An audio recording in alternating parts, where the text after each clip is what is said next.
اللهم محمدا في جميع أفعاله ومحمد اللهم صل عليه مع صحبه وآله صلاة كاملة تكون لك رضاء ولحقه أداء. أما بعد، قال الله تعالى في قرآن المجيد والفرقان الحميد: إنك لعلى خلق عظيم.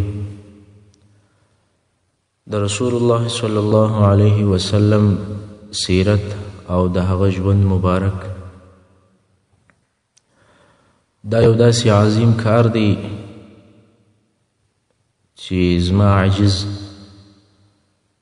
تر توان او تر طاقت وتلی دی.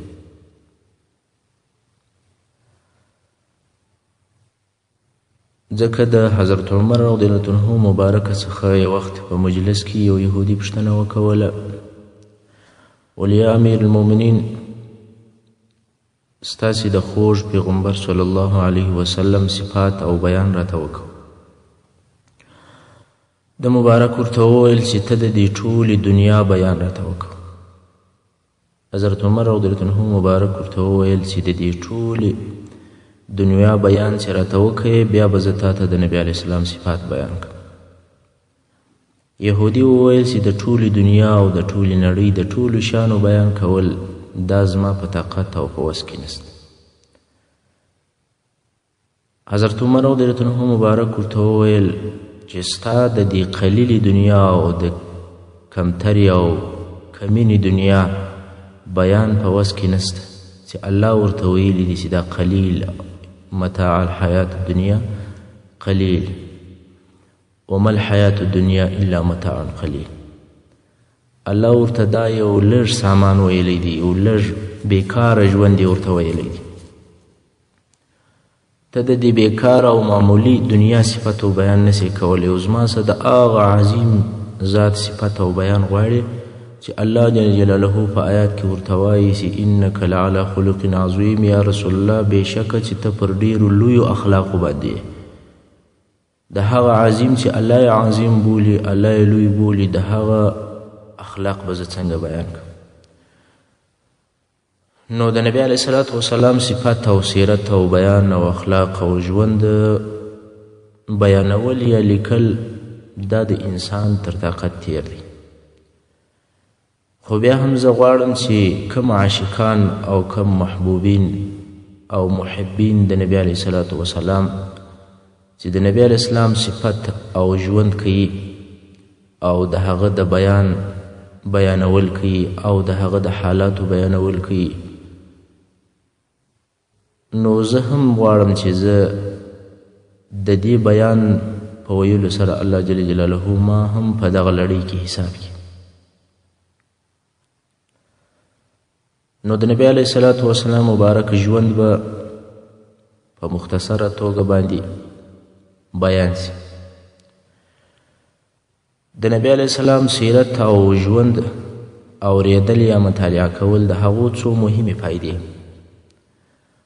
اول د رسول الله صلی الله علیه وسلم د نبوي شخص پیژندل.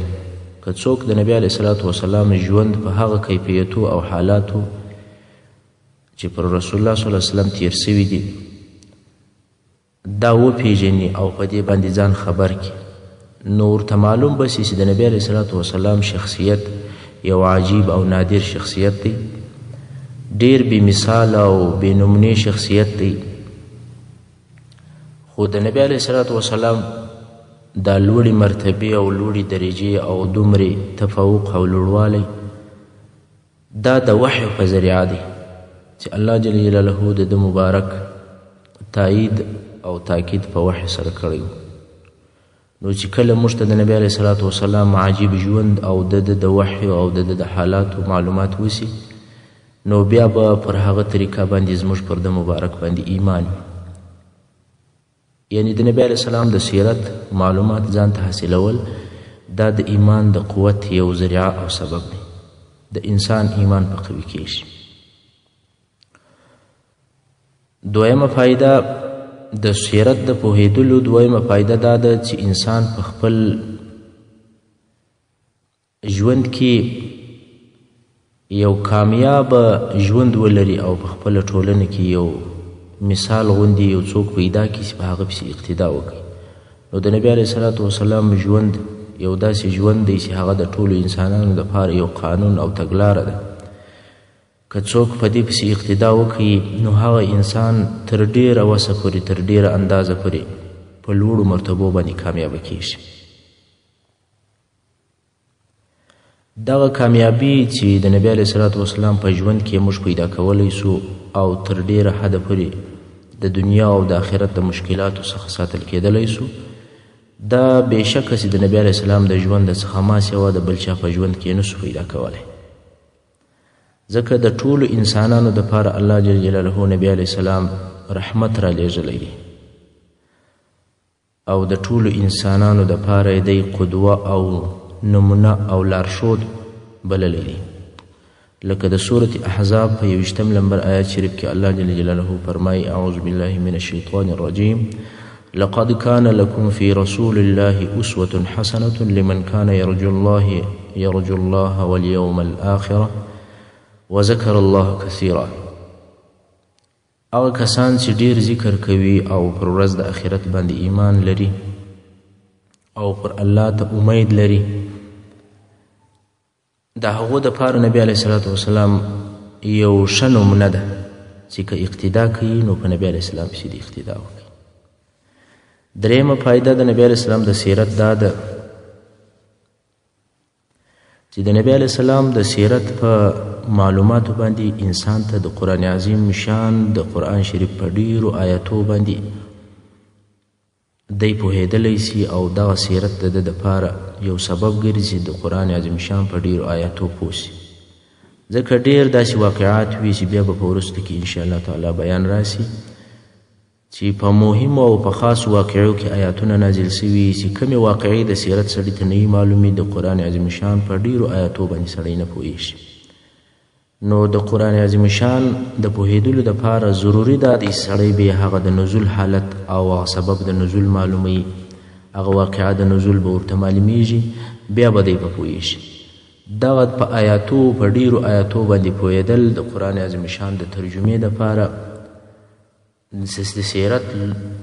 لوستل او د سیرت مطالعه کول او د سیرت اوریدل دا یو ډیر مهم کار بلل سوی دی. څلورمه فایده د سیرت دا ده چې د سیرت په معلوماتو کې و مسلمان ته د اسلامي صحیح ثقافت او معرفت ډېر حصه په ذهن کې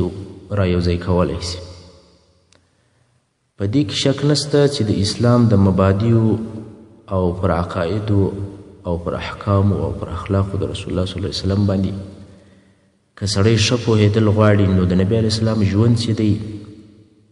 هغه د انسان دپاره یو مجسد تصویر غوندې دی او یو نمونه او مثال دی. پنځمه فایده د سیرت دا ده چې د نبي علیه الصلاة وسلام په سیرت پوهېدل د یو اسلامي معلم او یو واعظ یو نصیحت کوونکی او د تعلیم او د تربیې په باره کې یو داسې ژوندی نمونه او لارښود ژوند دی چې هیڅ بل مثل نه لري. ځکه نبي علیه الصلاة وسلام یو ډیر فاضل معلم او صادق نصیحت کوونکی او ډیر مهربانه تربیه کوونکی و. د دعوت په ډیرو مرحلو کې د نبي علیه السلام تعلیم او تربیه په مختلفو طریقو سره و انسانانو ته وړاندې سوي دي چې سړي ته د تعلیم او د تربیې ټول اړخونه ورښیي. پر دې سربیره و یو انسان ته فردي ژوند او شامل ټولنیز ژوند،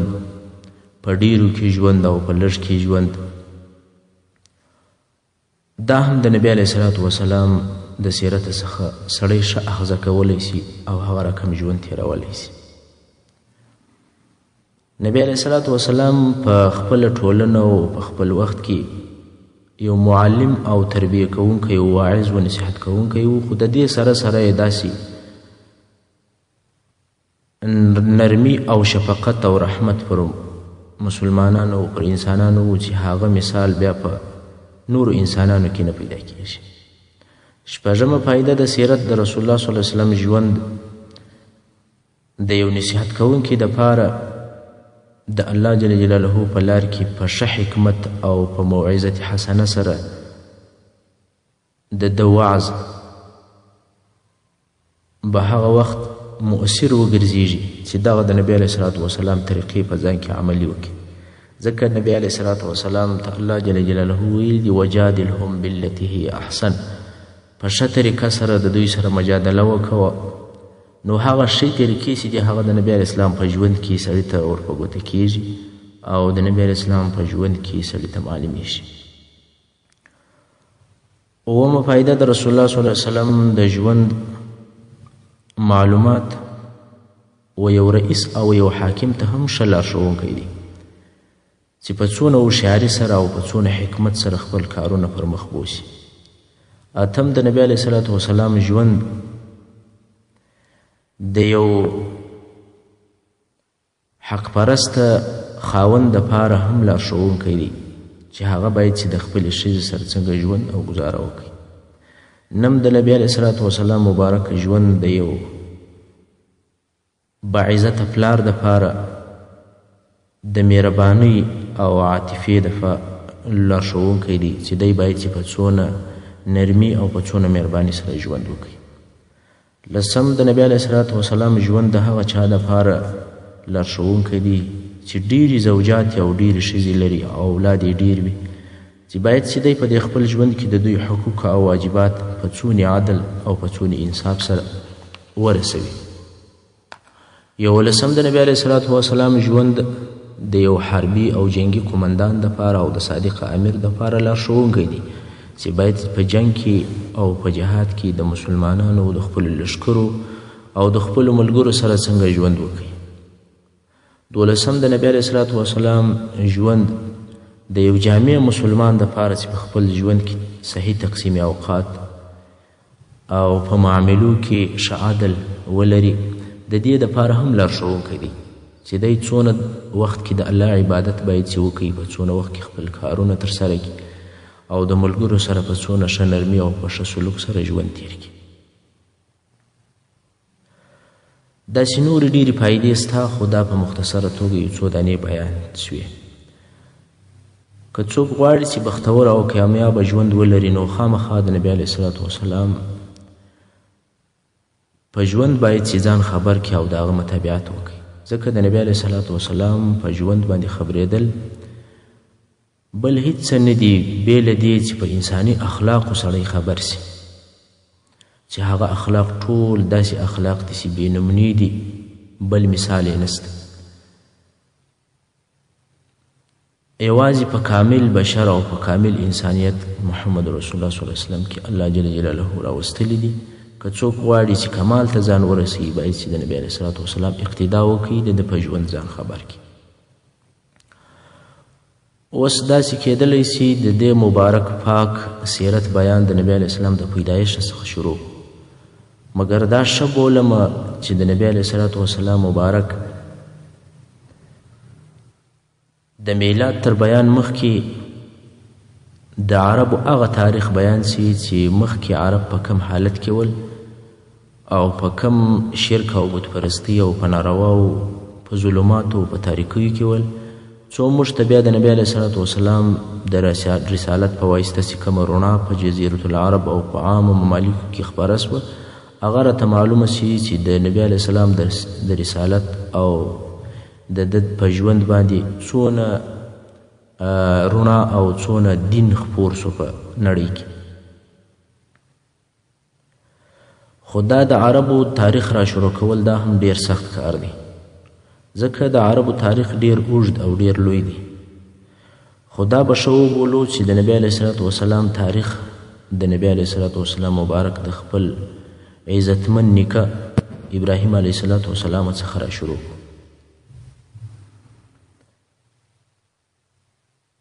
الله جل جلاله خپل نبی ابراهیم علیه الصلاة وسلام امر کوي چې خپله ښځه بیبي هاجره رضی الله عنها او د هغې کشنۍ د تیرودلو زوی اسماعیل علیه السلام بوزه او په مکه مکرمه کې پرېږده. په دغه وخت کې په مکه مکرمه کې اوبه او زراعت کښت دا هیڅ شی نه و،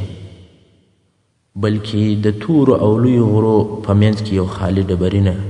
شیله وه. هغه وخت کعبه شریفه هم نه وه جوړه سوې، ځکه کعبه شریفه بیا وروسته ابراهیم علیه السلام او د ده زوی اسماعیل علیه السلام جوړه کړه. نو دغه شیلې چې نوم یې مکه ده یا بکه ده، یو خالي شیله وه چې نه هلته انسانان ول او نه د انسانانو د ژوند شرایط موجود ول. هلته اوبه هم نه وې او زراعت او کښت هم نه و، کلي هم نه ول، کورونه هم نه ول، بلکې غرونه او ډبرې ول. نو د الله جل جلاله په امر سره ابراهیم علیه السلام د خپلې ښځې او کوچني زوی سره د فلسطین څخه مکې مکرمې ته راغلل. هلته یې د بیت الله الحرام د بیت الله شریفې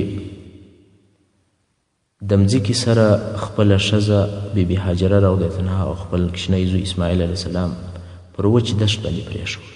او ابراهیم علیه السلام بیرته فلسطین ته ځین روان شو.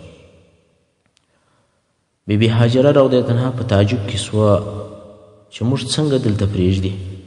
دلته خو اوبه هم نسته او خوراک هم نسته، انسانان هم نسته او زراعت هم نسته، کلي هم نسته، کورونه هم نسته، او زما سره دغه کوچنی د تي هلک هم دی. نو پسې غږ یې کړ چې موږ چاته پرېږدي؟ ابراهیم علیه السلام هېڅ غږ نه ورته وکړ. بیا یې پوښتنه ځینې وکوله، بیا هم ابراهیم علیه السلام هېڅ غږ نه وکړ. په اخر کې بیبي هاجرې رضیالله عنها ورته وویل الله ته په دې سره امر کړی چې موږ دلته پر دا دشت باندې پرېږدي؟ ابراهیم علیه السلام ورته وویل هو. نو هاجرې رضیالله عنها مبارکې وویل چې الله درته ویلي دي نو الله موږ نه ضایع کوي، ځکه الله پر خپلو بندګانو باندې ډېر مهربانه دی. ابراهیم علیه السلام ولاړی بیرته فلسطین ته. تاسې ته دا کیسه علماو بار بار ډېره کړې ده او په تفصیل سره درته معلومه ده چې د هاجرې رضیالله عنها سره هغه اوبه چې د دې سره ورسره وې هغه خلاص شوې. ابراهیم علیه السلام چې کومه خوراکه ور پرې ایښې وله هغه خلاص شوې. نو د اوبو د پیدا کولو دپاره ولاړه سوه او بیا هغه د صفا غونډۍ ته وخته. ګوري چې پر دا غونډۍ باندې شاوخوا وګوري که لیرې یو ځای اوبه پیدا سوي، هغه اوبه به ورسي او اوبه به راوړي او د خپل کوچنی او ځان به په اوبه کړي. اسماعیل علیه السلام چې په دې وخت کې کوچنی دی دا یې د زمزم د څا سره پرې ایښی. د صفا غونډۍ ته چې کله وخته هلته شی نه و، بیا راشوه سوه او په ډېره منډه او ځغاسته باندې تر مروه غونډۍ پورې راله. څو اووه وارې په دې مابینځ کې تګ و راتګ وکړي. دغه تګ او راتګ زموږ په دین کې په حج او په عمره کې یو دیني شعار وګرځېدی چې د هغه پاکې مؤمنې ښځې بیبي هاجرې رضیالله عنها سنت دی، او دا سنت به بیا تر قیامته پورې هم باقي وي. بیبي هاجره رضیالله عنها په دغه تګ او راتګ مشغوله وه چې جبرائیل علیه السلام د اسماعیل علیه السلام په شو سره د الله جل جلاله په امر دغه مځکه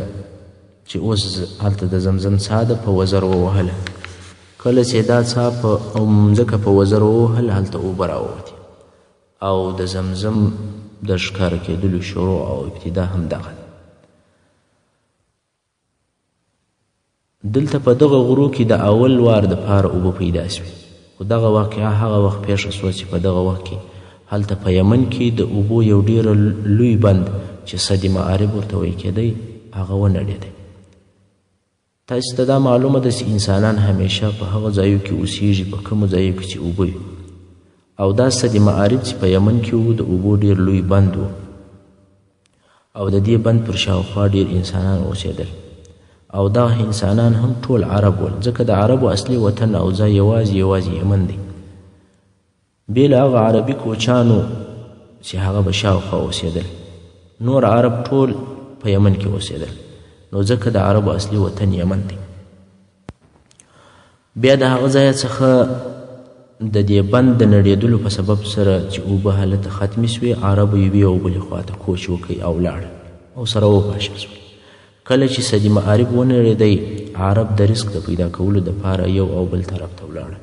او هرې قبیلې د ځان د اوسېدلو دپاره یوه منطقه اختیار کړه. د مثال پر ډول ثقیف قبیله طائف ته ولاړل او طائف یې د ځان وطن وګرځوی. غساسینه قبیله د شام و خواته ولاړه، د مناظره قبیله د عراق شاوخوا ته ورسېدل. دغه رنګه ټول عرب د لوږې او د رزق د پیدا کولو په سبب د خپل اصلي وطن څخه چې یمن و یوې بلې خواته ولاړه. اوس چې جبرائیل علیه السلام ځکه په وزر ووهله او د زمزم اوبه راووتلې، نو بیبي هاجره رضی الله عنها دلته د دغه اوبو سره اوسېده. عادت داسې وي چې چیرې اوبه پیدا سي هلته مرغان هم پیدا کیږي او هلته مرغان راټولیږي. نو د زمزم د اوبو په سبب په دغه منطقه کې مرغان هم په هوا کې ګرځېدل. په دغه وخت کې د عربو یوه قبیله چې د جرهم قبیله نومېده د یمن څخه کوچ راکړی او را روان چې چیرې به اوبه پیدا کړي او هلته به واوسېږي او هلته به واړي. دغه قبیله نږدې و دغه شیلې ته تېرېدله چې دا مکه نومېده. ویل دل چې په هوا کې مرغان دي. نو سره ویل چې دا مرغان د کومې خوا دلته راغلي دي، دلته خو هېڅ وخت اوبه نه دي لیدل سوي. نو یې نفر ولېږل چې ولاړ سي شاوخوا وګوري، شاید دلته اوبه پیدا سوي وي. نفر چې ولاړل ویې لیدل چې هلته اوبه دي او د اوبو سره 2 کسان هم دي. د قبیلې مشران یې خبر کړل چې هو دلته اوبه پیدا سوي دي. د قبیلې مشران اوبو ته ورغلل، هلته یې د اوبو سره د بیبي هاجرې او اسماعیل علیه السلام سره ولیدل چې فقط یوه ښځه ناسته ده او یو کوچنی هلک دی، نور هیڅوک نسته. څرنګه چې دغه خلک د ډیر همت او مړانې خاوندان ول، نو یې د زمزم څاه د بیبي هاجرې رضی الله عنها څخه په زور نه واخیستله، بلکې اجازه یې ځینې وغوښتله چې که ستا خوښ یي موږ به دلته واوسېږو.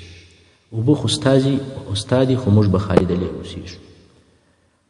او د دې په بدل او په عوض کې به موږ ستا سره مرسته کوو، خوراک یو شی به درکوو.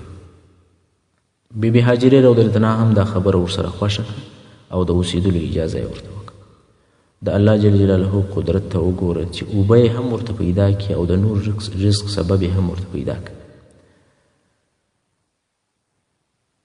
ځکه چې د دوی د معیشت او د ژوند نور ټول ضروریات د جرهم د قبیلې څخه پوره کېدل او دوی هم ذمه اخیستې. نو اوس دغه عربي قبیله چې د جرهم قبیله نومېده په مکه مکرمه کې سکونت او اوسېدل یې شروع کړل او دغه ځای چې مکه معظمه ده دا یې د ځان دپاره وطن وګرځول او د زمزم د اوبو دپاره یو حوض جوړ کړ. په دغه وخت کې کعبه شریفه نه ده جوړه سوې او اسماعیل علیه السلام خو عرب نه دی او عربي ژبه یې هم نه ده زده، ځکه ابراهیم علیه السلام دوی د فلسطین څخه دلته مکې مکرمې ته راوستل. نو عربي ژبه یې هم د جرهم قبیلې څخه زده کړه. کله چې اسماعیل علیه السلام لوی سو، بیا یې واده هم د جرهم د قبیلې څخه وکړ. نو اسماعیل علیه السلام اولاد چې دي هغه ته عربي مستعرب ویل کیږي، یعنی اصلا عرب نه دي او بیا عرب سول. نو دا رقم نبی علیه الصلاة والسلام مبارک هم د دې اسماعیل علیه السلام د اولاد یې څخه. ابراهیم علیه السلام به کله ناکله څه موده ترمنځ دلته راتلی او د خپل زوی او خپلې ښځې بیبي هاجرې رضی الله عنها خبر بې اخیستی او بیرته به ولاړې. څو چې اسماعیل علیه السلام عمر 14 کلو ته ورسېدی، د الله له طرفه ابراهیم علیه السلام ته د کعبې شریفې د جوړولو امر وشو چې ته او ستا زوی اسماعیل علیه السلام کعبه شریفه جوړه کړئ. او دوی هم کعبه شریفه جوړه کړه. خو کله چې الله جل جلاله ابراهیم علیه السلام ته د کعبې شریفې د جوړولو امر کوي، نو ورته ویل چې د آدم علیه السلام پر بنیاد یې جوړه کړه، لکه الله جل جلاله چې په سورة آل عمران 96 آیات کې فرمایي: اعوذ بالله من الشیطان الرجیم ان اول بیت وضع للناس للذی ببکة مبارکا وهدى للعالمین. یعنی خامخا د الله جل جلاله هغه اول کور چې د خلکو دپاره ایښودل سوی دی، هغه کور دی چې بکه ورته ویل کیږي او په بکه کې واقع دی. په یو روایت کې راغلی دی چې اصلا کعبه شریفه د آدم علیه السلام یا شیس ابن آدم علیه السلام په زمانه کې جوړه سوې ده، بیا د نوح علیه السلام په طوفان کې ونړېده. څرنګه چې کعبه شریفه د الله جل جلاله اولنی کور دی، نو خود د خلکو د عبادت دپاره د الله جل جلاله اول کور بلل کیږي. کله چې ابراهیم علیه السلام د کعبې شریفې اساس او بنیاد او دا وکنئ په مځکه کې هغه د آدم علیه السلام اساس پیدا کړ پر هغه اساس یې د کعبه شریفه راپورته کړ دا د کعبه شریفې د جوړولو ابتدا او شروع خو د جوړولو په وخت کې ابراهیم علیه السلام یو دیوال اخر ته ورسوی اوس غواړي چې دا بل دیوال جوړ کړي دلته یو کونج پاته دی چې د یوه دیوال او د بل دیوال په مابینځ کې دی یو دیوال جوړ دی دا نور اوس جوړوي خو د دغه کونج دپاره یو داسې غټه او مهمه ډبره پکار ده چې دغه دوه دیوالونه او دا ټوله بنا سره محکمه کړي چې د دغه کونج څخه د ټولې بنا اساس او نقشه او رجه اخیستل کیږي او صحیح جوړېدل هم د دې کونج څخه کیږي نو اسماعیل علیه السلام ولېږئ چې ته ولاړ شه شاوخوا وګوره چې د دغه کونج دپاره یو مناسبه ډبره پیدا کړي او راکړي اسماعیل علیه السلام ولاړی په غرو کې ګرځي ډېر وګرځېدی خو د دغه ځای دپاره یې د دې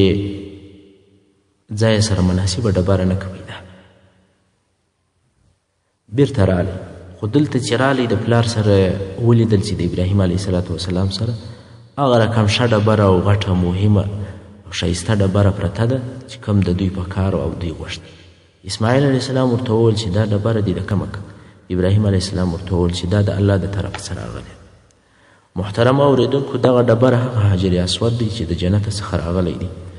او د جنت د ډبرو څخه یو ډبره ده چې د کعبې شریفه په بنا کې کار سوې ده کعبه شریفه د دغه ډبرې څخه په صحیح بنا سره جوړه سوه ابراهیم علیه السلام به چې څه دیوال جوړ کړئ نو به شاته ولاړی او د څلېرې فاصلې څخه به دغه جوړ سوي دیوالو ته وکتل چې آیا دا دیوالونه سم دي که کاږه دي دلته به یې د فکر کولو دپاره ښه وخت تیر کړئ نو دغه ځای ته ابراهیم علیه السلام به دلته د کعبې د دیوالو د برابرېدلو دپاره فکر وایي دې ته مقام ابراهیم ویل کیږي لکه په سورة بقره 155 نمبر آیات کې الله جل جلاله فرمایي اعوذ بالله من الشیطان الرجیم واتخذوا من مقام ابراهیم مصلا ای مؤمنانو د ابراهیم علیه السلام د درېدلو ځای د لمانځه طواف او دعا ځای وګرځوئ دغه ځای د کعبې شریفې د صحیح جوړولو دپاره د ابراهیم علیه السلام د فکر کولو ځای دی څرنګه چې د لیرې څخه د دیوال برابري او کوږوالی معلومیږي نو ځکه دغه مقام ابراهیم د کعبې شریف څخه څه لیرې واقع دی همدارنګه مقام ابراهیم هغه ډبرې ته هم ویل کیږي کومه چې د کعبې شریفې د جوړولو پر وخت ابراهیم علیه السلام پر هغه ډبره درېدی په دغه ډبره کې د ابراهیم علیه السلام د پښو نقشې او علامې هم شته او دغه ډبره هم د جنت څخه راوړل سوې ده کله چې کعبه شریفه جوړه سوه دا خو د ډبرو یو خونه ده چې یو انسان جوړ کړ خو خلک دلته د عبادت کولو دپاره ولې او څنګه ورته راسي نو د هغه په باره کې باید چې ووایو چې دلته بیا ابراهیم علیه السلام ته الله جل جلاله امر وکړي چې خلک د بیت الله الحرام او د بیت الله شریف و حج ته راوبولي لکه په سورة حج 28 نمبر آیات کې الله جل جلاله فرمایي اعوذ بالله من الشیطان الرجیم وأذن في الناس بالحج يأتوك رجالا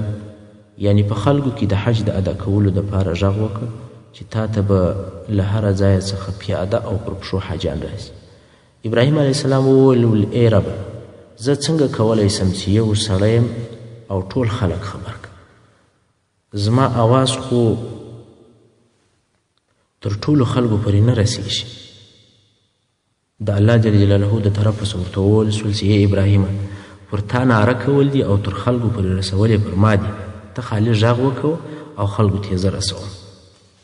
نو ابراهیم علیه السلام د عرفات غره ته ولاړی او لوړ غره ته وختې او نارې یې کړې چې ای خلکو د بیت الله شریف حج پر تاسې لازم دی او دلته به د حج کولو دپاره راځئ نو له دې سبب عرفات د حج په شعایرو کې راغلی او د حج د ارکانو څخه یو مهم رکن وبلل شو ځکه دا د خلکو دپاره د حج د اعلان او خبرتیا ځای دی په یو بل روایت کې ویل کیږي چې ابراهیم علیه السلام د مقام ابراهیم پر ډبره ودرېدی او دغه غږ یې وکړ کله چې ابراهیم علیه السلام په حج کولو سره غږ او اعلان وکړي الله جل جلاله دغه د اواز تر مشرق او مغرب ورسو دا د الله جل جلاله له طرفه یو معجزه وه چې ټولو خلکو د اواز واورېدی همدارنګه الله جل جلاله د ټولو انسانانو په زړو کې د کعبې شریفې حب او محبت، تعظیم او تکریم ورواچو. بیا نو د دنیا له هره ځایه څخه د کعبې شریفې د عزت